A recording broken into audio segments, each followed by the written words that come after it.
En fait, le droit voisin, ça a été créé par la Commission européenne avec le vote d'une directive qui a après été transposée dans les différentes législations européennes.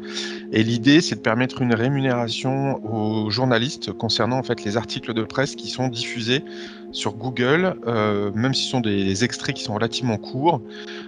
Et là-dessus, en fait, Google, dans un premier temps, a refusé de rémunérer les éditeurs de presse, arguant qu'en réalité, Google déjà apportait énormément de trafic au site internet et donc leur permettait de valoriser les articles via la publicité ou des abonnements, et que Google n'avait pas en plus à payer les éditeurs de presse. Donc ça a créé un conflit qui a été porté dans un premier temps devant l'autorité de la concurrence.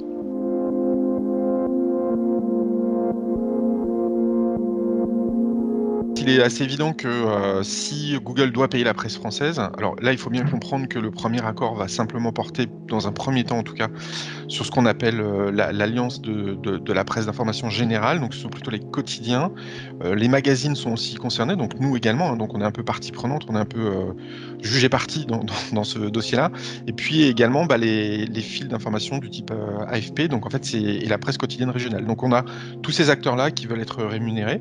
D'ailleurs, Google sentait déjà un peu le vent venir, hein, puisqu'ils ont annoncé la semaine dernière via leur PDG Sundar Pichai qu'ils allaient créer un fonds d'1 milliard de dollars pour aider la presse et pour les soutenir.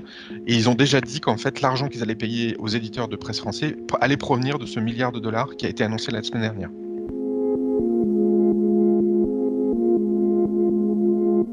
Alors, comme c'est une directive européenne, de fait, elle s'applique à tous les pays de l'Europe. Et donc, de fait, Google devrait signer avec l'intégralité des pays européens.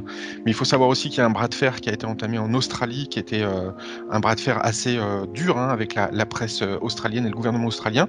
Et là, Google a dit que le fonds d'1 milliard qu'ils avaient débloqué allait aussi permettre d'aider la presse australienne. Donc, en fait, il y a bien un cadre légal en Europe, mais c'est en train même de déborder le cadre légal européen et de faire tache d'huile un peu sur toute la planète. C'est un peu la raison pour laquelle Google voulait pas payer au départ, hein, parce qu'il s'attendait bien à ce que la presse du monde entier demande à être rémunérée. Et là, on voit que une première digue a cédé, et en fait, ça va entraîner la totalité des autres pays dans la foulée.